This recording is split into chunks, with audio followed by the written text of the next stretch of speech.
Assalamualaikum warahmatullahi wabarakatuh. Waalaikumsalam warahmatullahi wabarakatuh. Gimana kabar kalian semuanya? Alhamdulillah. Alhamdulillah, kalau baik-baik ya. Sebelum belajar, Bapak ingin mengetahui siapa teman kalian yang mungkin ada yang salah hadir ya. Bapak akan dulu ya.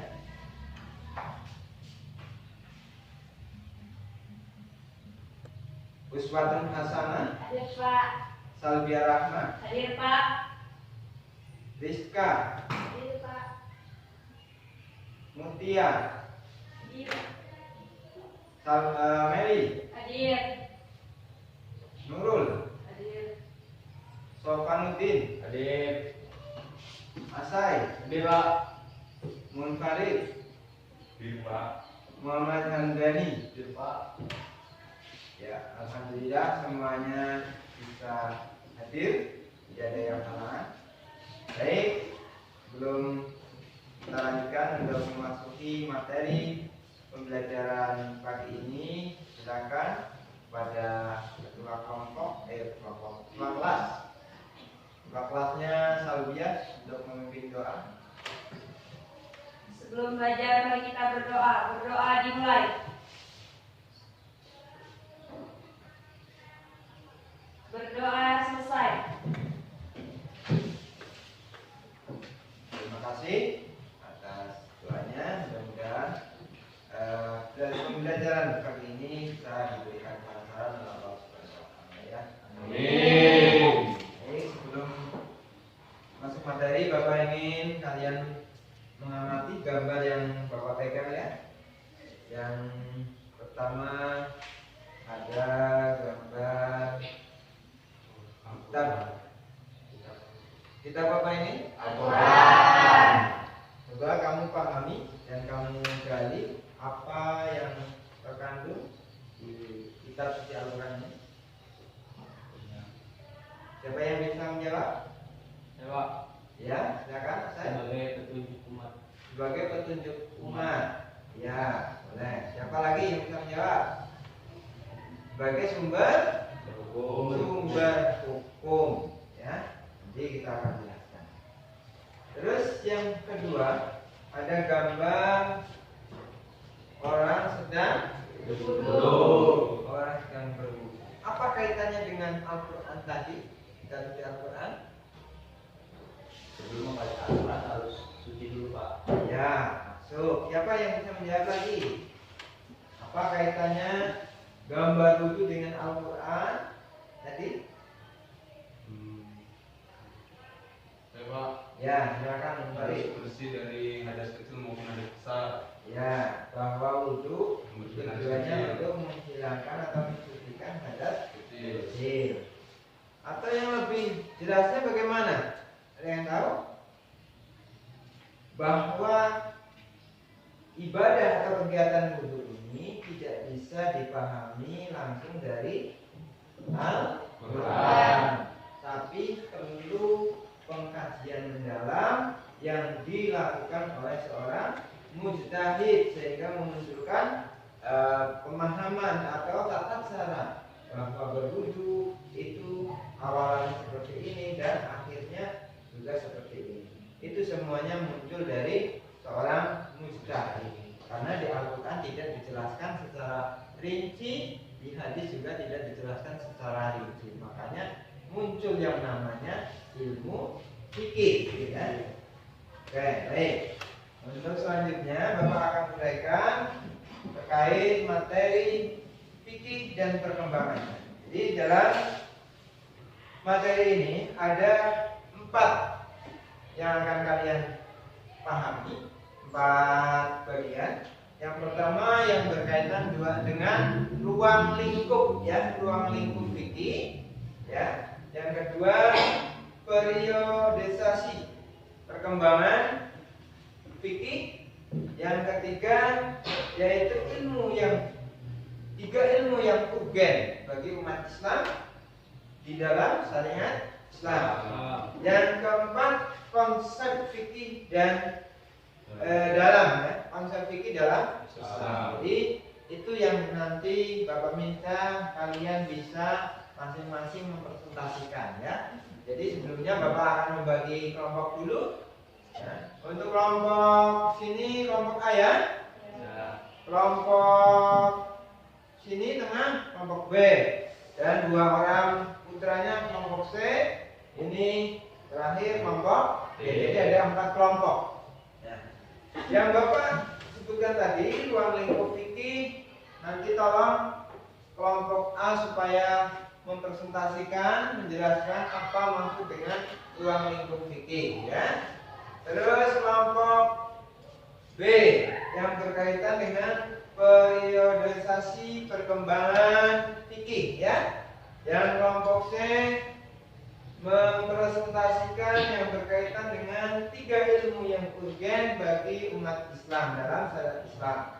Terus yang terakhir kelompok A yang berkaitan dengan konsep fikih dalam Islam. Baik, Bapak jadi mulai sekarang silakan kalian mempersiapkan untuk mempresentasikan. Bapak kasih waktu 5 menit ya untuk mempersiapkan. Silakan.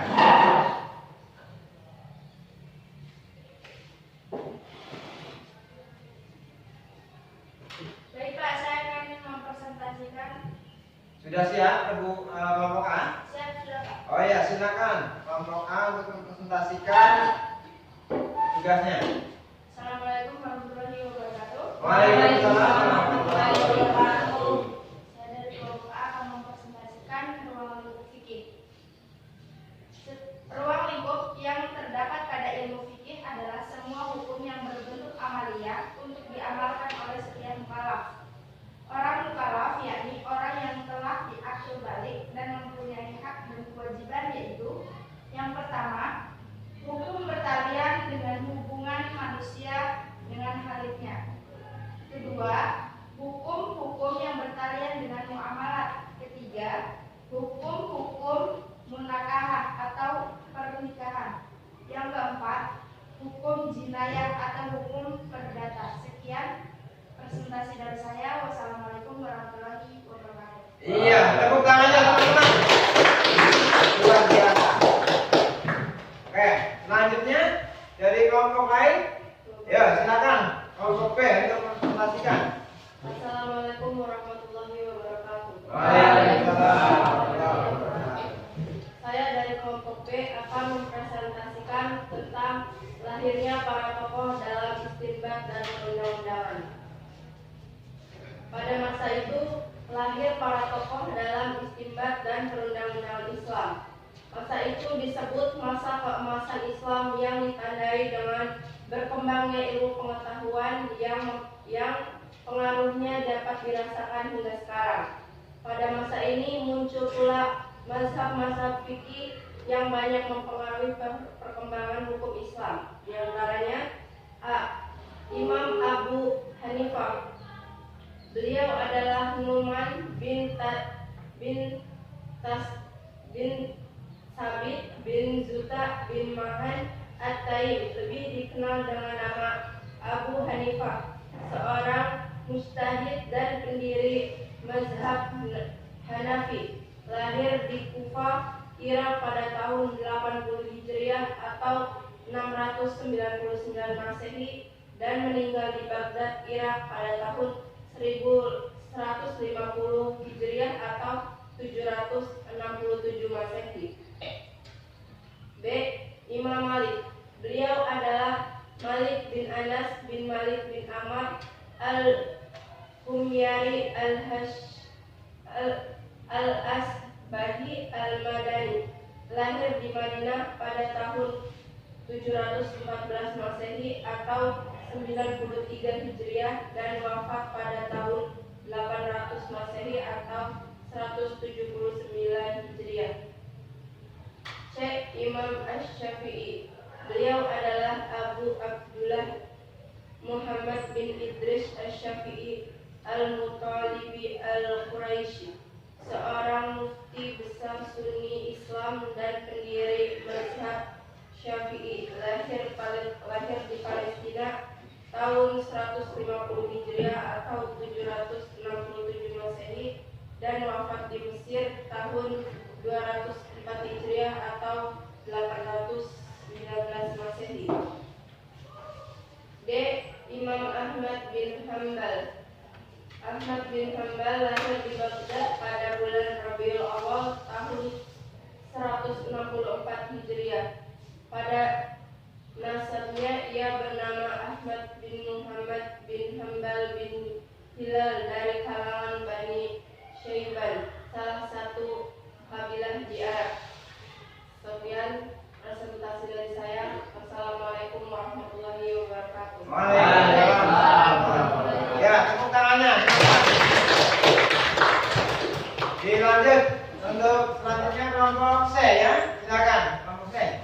Baik, assalamualaikum warahmatullahi wabarakatuh. Waalaikumsalam warahmatullahi wabarakatuh. Saya dari kelompok C akan membawakan presentasi tentang 3 ilmu yang urgen dan ilmu fikih secara terperinci. Di dalam syariat Islam terdapat 3 bagian yang sangat urgen dan tidak dapat terpisahkan antara satu dengan yang lain, yaitu pertama ilmu tauhid, yaitu hukum atau peraturan-peraturan yang berhubungan dengan dasar-dasar keyakinan agama Islam yang tidak boleh diragukan dan harus benar-benar menjadi nilai keimanan.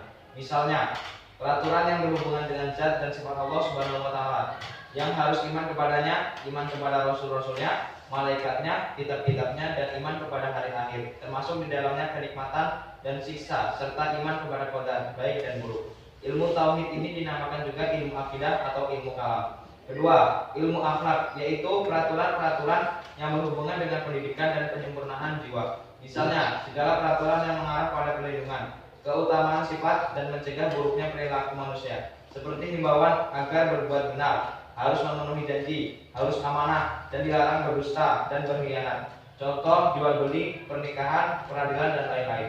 Ketiga, ilmu fikih, yaitu peraturan-peraturan yang mengatur hubungan manusia dengan Tuhannya dan hubungan manusia dengan sesamanya.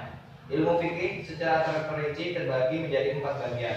Yang pertama, ubudiyah atau ibadah, yaitu yang menjelaskan tentang hukum-hukum hubungan manusia dengan Tuhannya. Contoh ibadah adalah sholat, zakat, puasa, dan haji. Kedua, muamalah atau transaksi, yaitu bagian yang menjelaskan tentang hukum-hukum hubungan antara manusia dengan sesamanya dalam berbagai transaksi finansial. Ketiga, munakahah atau pernikahan, yaitu bagian yang menjelaskan tentang hukum-hukum yang berkaitan dengan pernikahan dalam Islam. Keempat, jinayah atau hukum perdata, yaitu bagian yang menjelaskan tentang hukum-hukum perdata dalam Islam. Baik, sekian presentasi dari saya. Wassalamualaikum warahmatullahi wabarakatuh. Iya, luar biasa sekali. Dilanjutkan, silakan. Rekrut terakhir, rekrut D yang belum. Ya, silakan. Assalamualaikum warahmatullahi wabarakatuh. Waalaikumsalam warahmatullahi wabarakatuh. Perkenalkan, nama saya Ahmad Mufarid. Saya dari kelompok D akan membawakan presentasi tentang materi konsep fikih dalam Islam. Kata fikih adalah bentuk dari kata fikhun yang secara bahasa berarti pemahaman yang mendalam yang menghendaki pengarahan potensi akal. Ilmu fikih merupakan salah satu bidang keilmuan dalam syariat Islam yang secara khusus membahas persoalan hukum atau aturan yang terkait dengan berbagai aspek-aspek kehidupan manusia, baik menyangkut individu, masyarakat, maupun hubungan manusia dengan penciptanya. Definisi fikih secara istilah mengalami perkembangan dari masa ke masa sehingga tidak pernah bisa ditemukan suatu definisi yang tunggal. Pada setiap masa itu para ahli merumuskan pengertiannya sendiri. Sebagaimana Imam Abu Hanif wafat 150 Hijriah atau 767 Masehi mengemukakan bahwa fikih adalah pengaturan manusia tentang hak dan kewajibannya. Dengan demikian fikih bisa dikatakan meliputi seluruh aspek kehidupan manusia dalam berlisan yang bisa masuk pada wilayah akidah, syariat, ibadah, dan akhlak. Selanjutnya Imam Syafi'i yang wafat pada 204 Hijriah atau 819 Masehi mendefinisikan fikih sebagai ilmu atau pengetahuan mengenai hukum-hukum syariat yang berlandaskan kepada dalil-dalil yang terperinci. Pendefinisian Imam Syafi'i ini merupakan pendefinisian yang paling populer di kalangan para fuqaha. Berikut ini perlu diketahui beberapa definisi fikih yang dikemukakan oleh ulama usul fikih sebagai berikut. Yang pertama, ilmu yang mempunyai tema pokok dengan kaidah dan prinsip tertentu. Definisi ini memunculkan dikarenakan kajian fikih yang dilakukan oleh fuqaha menggunakan metode-metode tertentu seperti qiyas, istishab maslahah mursalah dan sadus zariha.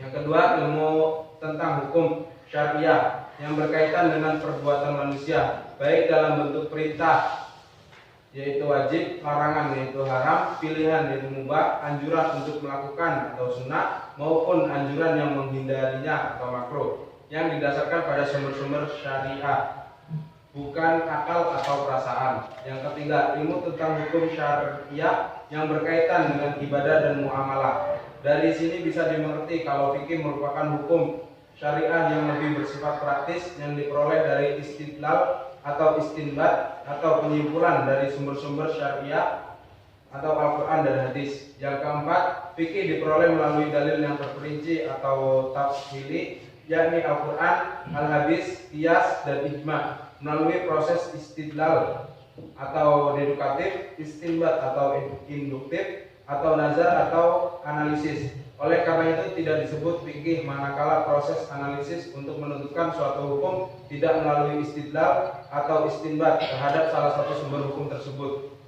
Ulama fikih sendiri mendefinisikan fikih sebagai sekumpulan hukum amaliyah atau yang akan dikerjakan yang disyariatkan dalam Islam. Dalam hal ini kalangan fuqaha membaginya menjadi dua, yakni memelihara hukum furu atau hukum keagamaan yang tidak pokok secara mutlak seluruhnya atau sebagiannya. Yang kedua, materi hukum itu sendiri baik yang bersifat qat'i maupun yang bersifat zani. Mungkin hanya itu yang dapat saya presentasikan. Iya, luar biasa.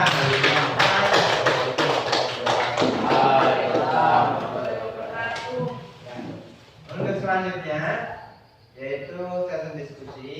Jadi Bapak minta dari kalian siapa yang siap untuk menjadi moderator maju ke depan. Saya Pak. Oh ya, silakan. Albiah, ketua kelasnya. Silakan mejanya.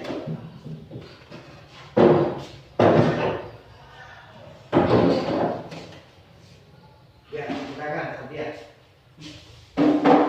Ya, tepuk tangannya untuk moderator kita. Oke. Assalamualaikum warahmatullahi wabarakatuh. Saya sebagai moderator akan memimpin jalannya diskusi pada hari ini. Oke, kita masuk kepada sesi tanya jawab dari teman-teman semua. Ada yang mau bertanya, dipersilakan.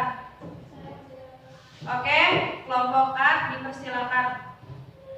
Assalamualaikum warahmatullahi wabarakatuh. Waalaikumsalam warahmatullahi wabarakatuh. Saya dari kelompok A yang bertanya kepada semua kelompok. Apa yang dimaksud dengan ilmu tauhid? Oke. Terima kasih. Dari kelompok A memberikan pertanyaan. Pertanyaannya adalah apa yang dimaksud dengan ilmu tauhid? Dari kelompok mana yang akan menjawab? Saya bertanya. Oke, dari kelompok C dipersilakan. Baik, assalamualaikum warahmatullahi wabarakatuh. Waalaikumsalam warahmatullahi wabarakatuh. Baik, saya dari kelompok C akan menanggapi pertanyaan dari kelompok A tentang apa itu ilmu tauhid. Ilmu tauhid yaitu hukum atau peraturan-peraturan yang berhubungan dengan dasar-dasar keyakinan agama Islam yang tidak boleh diragukan dan harus benar-benar menjadi nilai keimanan. Misalnya peraturan yang berhubungan dengan zat dan sifat Allah Subhanahu wa taala, yang harus iman kepadanya, iman kepada Rasulnya, malaikat-malaikatnya, kitab-kitabnya, dan iman kepada hari akhir, termasuk di dalamnya kenikmatan dan siksa, serta iman kepada qadar baik dan buruk. Ilmu tauhid ini dinamakan juga ilmu akidah atau ilmu kalam. Baik, sekian tanggapan dari saya. Wassalamualaikum warahmatullahi wabarakatuh. Waalaikumsalam. Oke. Tepuk tangannya. Oke, terima kasih kepada kelompok C yang sudah memberikan jawaban. Apakah kelompok A bisa diterima jawaban dari kelompok C? Oke, terima kasih. Kalau sudah bisa diterima, mari kita lanjut ke pertanyaan selanjutnya. Ada yang mau bertanya, dipersilakan. Saya moderator. Oke, kelompok C memberikan pertanyaan, dipersilakan.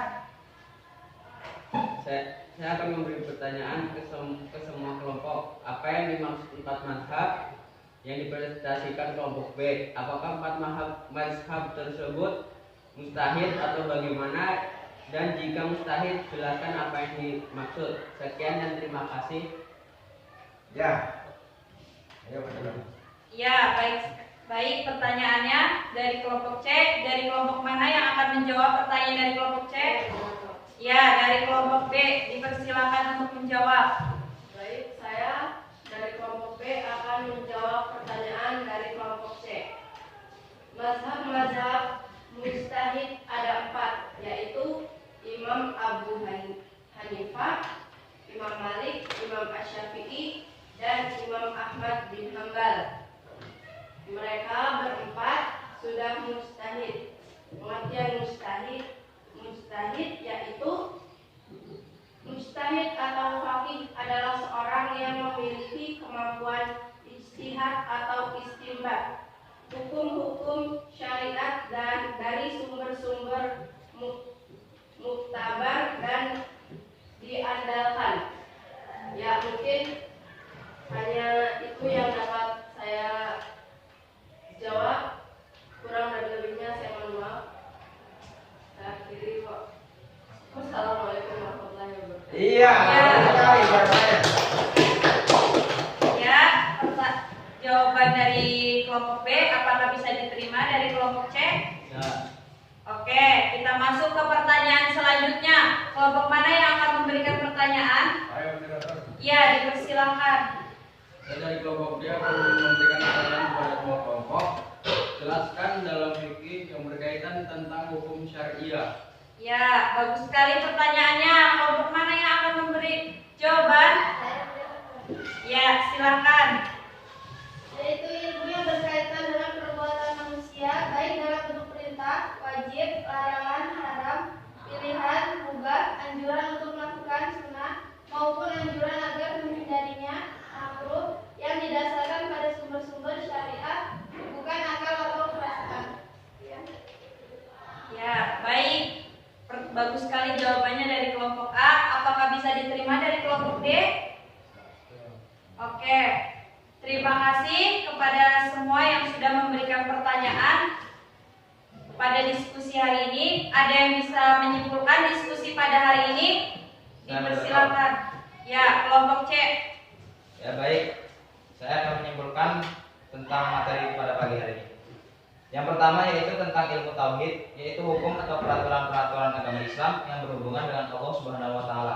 Lalu yang kedua tentang mujtahid. Mujtahid adalah orang yang beristihad atau orang yang menggali Al-Qur'an dan hadis. Yang ketiga tentang ilmu hukum syariah yang berkaitan dengan perbuatan manusia baik dalam bentuk perintah wajib, larangan atau haram, pilihan atau mubah, anjuran untuk melakukan sunnah maupun anjuran agar menghindarinya, larangan atau makruh yang didasarkan pada sumber-sumber syariah bukan akal atau perasaan. Baik, sekian kesimpulan dari saya. Wassalamualaikum warahmatullahi wabarakatuh. Waalaikumsalam warahmatullahi wabarakatuh. Ya, tepuk tangannya. Oke. Oke, terima kasih diskusi hari ini. Selanjutnya saya serahkan semuanya kepada Bapak Amin. Bapak kembalikan lagi kursinya dulu ya.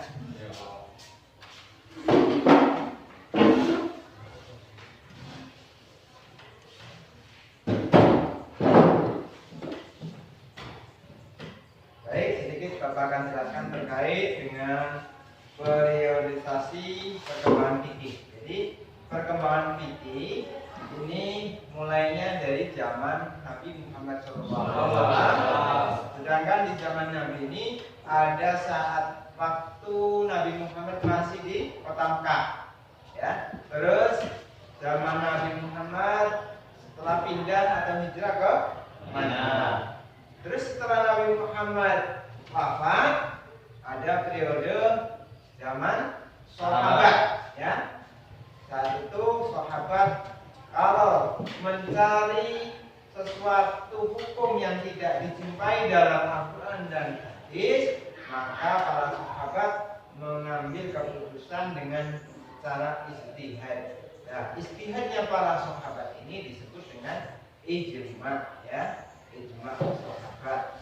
Terus setelah sahabat sudah wafat, muncul periode tadwin, yaitu zamannya para imam-imam mujtahid yang tadi sudah dijelaskan atau dipertemukan dipresentasikan sama kelompok B, ya, ada 4 mazhab yang muktabar atau bahasa enaknya yang bisa diikuti oleh orang-orang Islam dalam pemikirannya. Ya, pemikirannya dalam menggali hukum dari Al-Quran yang bisa diikuti ada 4 mazhab. Yang pertama siapa?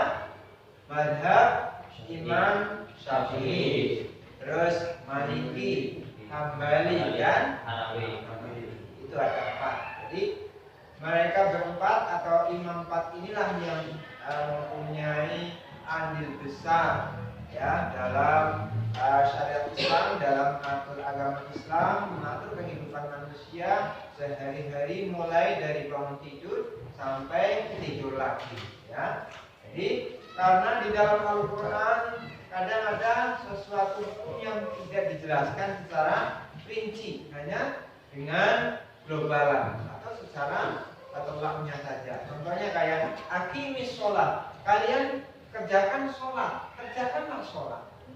Al-Quran tidak menjelaskan bahwa sholat itu harus diawali dengan takbiratul ihram, membaca Fatihah, terus duduk di antaranya 2 sujud. Itu tidak ada di Al-Quran. Nah, terus para imam itu mencari keterangan tersebut lewat hadis. Ternyata di hadis juga tidak ada kejelasan yang lebih rinci. Akhirnya para imam mujtahid tadi menggali hukum, ya, memperluas hukum, menjabarkan dengan pemikirannya sendiri. Sedangkan mujtahid ini tidak semua orang bisa, ya, karena di antara syarat-syaratnya mujtahid, satu yang paling berat harus mempunyai disiplin ilmu minimal 15 ilmu. Yang paling berat yaitu ilmu laduni. Karena ilmu laduni ini adalah ilmu yang tanpa dipelajari. Jadi Allah yang memberikan salah satu. Makanya tidak semua orang bisa menjadi mujtahid. Nah, yang selanjutnya yaitu ada taklid. Nah, taklid itu yang bagaimana? Taklid adalah mengikuti pemahaman, pemikiran orang lain atau mazhab. Contohnya kayak kita semuanya ini wajib hukumnya taklid. Taklid itu apa? Mengikuti dari salah satu 4 mazhab. Baik dalam segi apa saja yang berkaitan dengan ibadah, ya. Ya. Di sana kita tidak diperbolehkan yang namanya taufik. Taufik itu apa? Mencampur adukan mazhab. Contohnya, seumpama kamu wudunya menggunakan mazhab Hanafi, ya, aturan Hanafi yang mengatakan bahwa bersenggolan kulit dengan istrinya tidak batal, ya, Hanafi. Tapi sholatnya mengikuti mazhab Syafi'i, nah itu tidak pas, artinya salah, tidak diperbolehkan. Harusnya satu paket, sholatnya, wudunya, ya, sama-sama satu mazhab. Itu yang bisa Bapak jelaskan sama kalian, mudah-mudahan bermanfaat. Dan sebelum kita tutup, ya, Bapak berpesan kepada kalian tetap semangat belajar, ya, di sekolah, di rumah, dan juga mengajak teman-teman kalian yang mungkin dalam kesemangatan belajarnya kurang, ayo diingatkan supaya tambah semangat. Terus tugas yang Bapak nanti kasihkan, ya, tolong dikerjakan, ya, kayak kemarin bagus sekali kalian mengerjakannya, ya. Dan nanti Bapak mengirim juga lewat WA lagi, ya, karena yang lebih simpel, lebih praktis lewat WA. Nanti Bapak kirimkan lewat WA tugas yang akan kalian kerjakan di rumah. Dan nanti pas pertemuan yang akan datang, Bapak minta dikumpulkan kita situ, ya. Baik, Pak, paham semuanya, ya? Paham. Mari kita tutup bersama pertemuan pagi ini dengan ucapan Alhamdulillah. Dan yang terakhir, kurang lebihnya mohon maaf. Wallahu muwaffiq ila aqwamit thoriq. Wassalamualaikum wabarakatuh. Waalaikumsalam.